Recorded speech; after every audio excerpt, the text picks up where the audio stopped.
Lifebuoy সাবান এটি এমন একটি সাবান যেটি ভারতে প্রায় প্রতিটি মানুষই ব্যবহার করে। কিন্তু জানেন কি, আমেরিকা এবং ইউরোপের মতো অনেক দেশেতেই এই সাবানটিকে স্কিনে ব্যবহারের জন্য নিষিদ্ধ করেছে, কারণ সেখানে বিশেষজ্ঞরা জানিয়েছে যে এতে এমন কিছু কেমিক্যাল আছে যা ত্বকের অ্যালার্জি সৃষ্টি করতে পারে বা স্কিনের সমস্যা দেখা দিতে পারে। তাই এই কারণে সেখানে সরকার এই সাবানটিকে ব্যবহারের জন্য নিষিদ্ধ করেছে।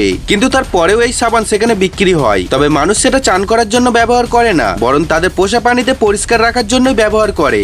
নেক্সট দেখুন, পৃথিবীতে এমন একটি প্রাণী আছে যে শুধু রঙই নয় বরং নিজের শরীরে পুরো গঠনই বদলে ফেলতে পারে, আর সেই প্রাণীটির নাম হলো ক্যামেলিয়ন। এই প্রাণীটি বিপদ থেকে বাঁচতে নিজের শরীরের রং গাছপাতা এমনকি মাটির রঙের মতোও করে ফেলতে পারে। যেমন এটি যদি কোনো পাতাযুক্ত জায়গায় থাকে তাহলে এর ত্বক একটু উঁচু উঁচু হয়ে যায়, আর কোনো পাথরের উপরে থাকলে শরীর মসৃণ হয়ে যায়। নেক্সট, আপনি কি জানেন রিয়েল লাইফে এমন একজন ব্যক্তি আছে যাকে সবাই ইরানিয়াল হাল্ক বলে ডাকে। এই ব্যক্তির আসল নাম হলো সাজাদ ঘারবি, আর তিনি ইরান থেকে এসেছেন। তার ওজন প্রায় 155 কেজি আর উচ্চতা প্রায় 6 ফুট 2 ইঞ্চি। তার শরীর এতটাই ভারী এবং চওড়া যে দেখে মনে হয় যেন তার কোনো গলাই নেই। সোশ্যাল মিডিয়ায় তার ছবি এতটাই ভাইরাল হয়ে গেছে যে মানুষ তাকে সিনেমার হাল্কের সঙ্গে তুলনা করতে শুরু করেছে। কিন্তু আসল সত্যিটা হলো তিনি কোনো সুপার হিরো নন, বরং তিনি একজন শক্তিশালী বডি বিল্ডার যে জিম এবং ট্রেনিং এর মাধ্যমে এমন বিশাল শরীর তৈরি করেছে।